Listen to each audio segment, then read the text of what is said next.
Салям достар, бүгін біз сіздермен кешкі асқа осындай картошка мен окорочка пісіретін боламыз. Ең алдымен осылай картошкасы мен окорочкасын турап дайындап аламыз. Одан кейін үстіне тұз саламыз, тұзымызды.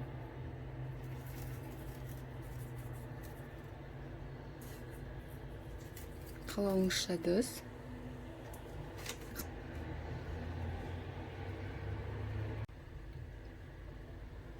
Қалауыңызша қара бұрыш және қалауыңызша қызыл бұрыш қосамыз.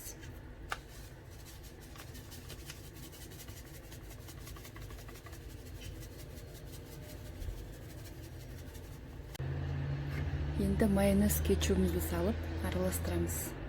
Бірінші майонезімізді.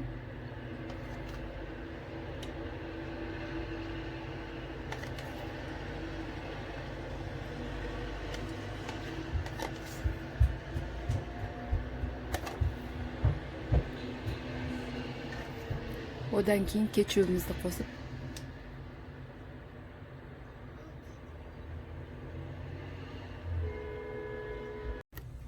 енді картошка мен окорочкамызды араластырып аламыз.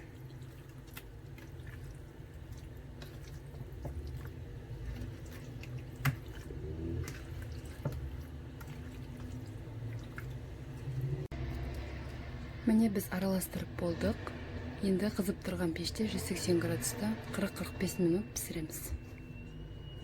Міне бүгінгі кешкі асқа дайындаған картошка мен окорочкамыз дайын болды. Егер каналымыз сіздерге ұнаған болса, тіркеліп лайк басып кетіңіздер.